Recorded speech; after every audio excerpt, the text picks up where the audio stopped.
कभी सोचा है एक नन्हा सा बीज कैसे एक विशाल पेड़ बन जाता है?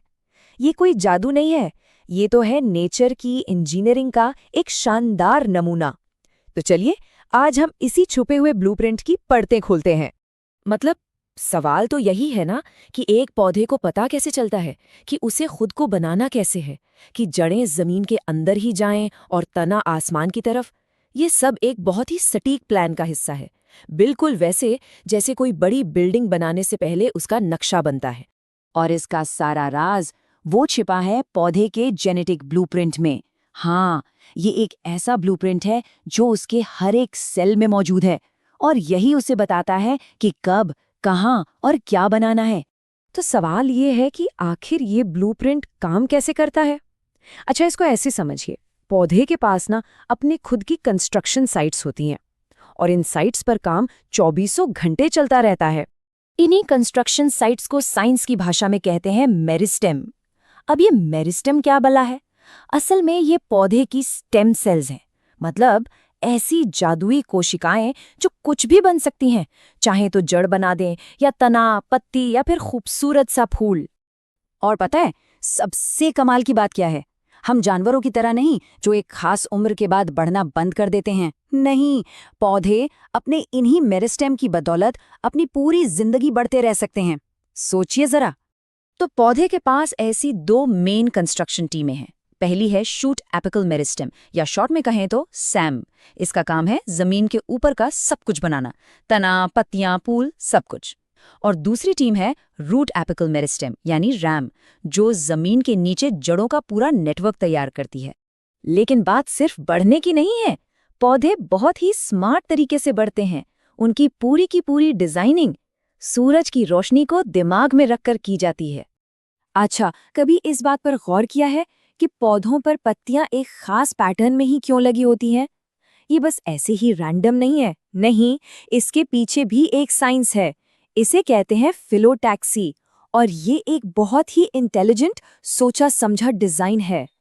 और ये पैटर्न अक्सर मैथमेटिकली इतने सटीक और खूबसूरत होते हैं कि देखकर हैरानी होती है।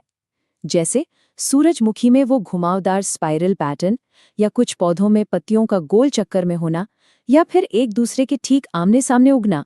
पर सवाल फिर वही, आखिर यही खास पैटर्न क्यों? भाई सिर्फ खूबसूरती के लिए तो नेचर इतनी मेहनत नहीं करेगा, है ना? तो इसका असली मकसद है लाइट को ऑप्टिमाइज करना। मतलब ये पक्का करना कि कोई भी पत्ती दूसरी पत्ती की धूप न रोके, उस पर छाया ना डाले।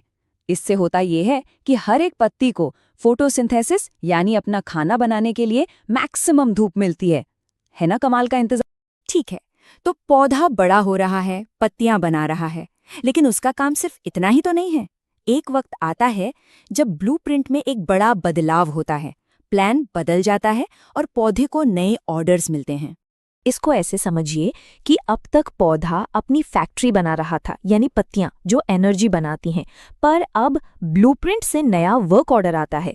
फैक्ट्री बनाना बंद करो और अब प्रोडक्ट बनाना शुरू करो। और वो प्रोडक्ट क्या है? फूल, जो कि उसकी अगली पीढ़ी के लिए यानी प्रजनन के लिए सबसे जरूरी है। और ये बदलाव ना एक चेन रिएक्शन की तरह होता है। पौधा अपने आसपास के माहौल को महसूस करता है, जैसे दिन लंबा हो रहा है या छोटा। ये सिग्नल पौधे के अंदर एक खास मास्टर जीन को एक्टिवेट कर देता है, उसे जगा देता है। और बस ये मास्टर जीन फिर कंस्ट्रक्शन टीम को ऑर्डर देता है कि पत्तियां बनाना बंद, अब फूल बनाने का टाइम है। और अब हम पहुंचते हैं पौधे के ब्लूप्रिंट के सबसे कॉम्प्लेक्स और खूबसूरत हिस्से पर, यानी फूल पर। ये जेनेटिक इंस्ट्रक्शंस का एक मास्टरपीस है, एक सच्ची कलाकृति। अगर हम किसी आम फूल को देखें तो उसमें मोटे तौर पर 4 हिस्से होते हैं जो गोल घेरों में लगे होते हैं। सबसे बाहर होते हैं बाह्य दल, जो कली को प्रोटेक्ट करते हैं। फिर आती है रंग बिरंगी पंखुड़ियां, जिनका काम है मधुमक्खियों और तितलियों को अपनी तरफ खींचना। उसके अंदर होते हैं नर हिस्से, जिन्हें पुंकेसर कहते हैं। और सबसे बीच में सेंटर में होते हैं मादा हिस्से, यानी अंडा। तो सवाल ये उठता है कि पौधे को कैसे पता कि इन चारों हिस्सों को बिल्कुल सही ऑर्डर में, सही जगह पर कैसे बनाना है? इसका जवाब छिपा है एक बहुत ही सरल लेकिन शानदार जेनेटिक नियम में, जिसे साइंटिस्ट कहते हैं ABC मॉडल। और ये मॉडल कमाल का सिंपल है। सोचिए, बस 3 तरह के जीन हैं, जीन ए, जीन बी और जीन सी। अब नियम सुनिए, जब सिर्फ ए जीन एक्टिव होता है तो बाह्यदल बनते हैं। जब ए और बी दोनों मिलकर काम करते हैं तो पंखुड़ियां बनती हैं। बी और सी मिलकर पुंकेसर बनाते हैं, और जब सिर्फ सी जीन एक्टिव होता है तो अंडप बनता है। बस इतना ही है ना, एकदम आसान सा कोड। और बस इसी एक सिंपल सी ABC रेसिपी में जरा जरा से फेरबदल करके प्रकृति ने दुनिया भर के हजारों लाखों तरह के फूल बना दिए हैं। ये एक परफेक्ट एग्जाम्पल है कि कैसे बहुत ही सरल नियमों से कितनी ज्यादा कॉम्प्लेक्स और खूबसूरत चीजें बन सकती हैं। तो आखिर में एक सवाल, अगर एक पौधे की पूरी जिंदगी, उसका पूरा अस्तित्व एक जेनेटिक ब्लूप्रिंट में लिखा हुआ है, तो ये हमें जिंदगी के बारे में क्या बताता है?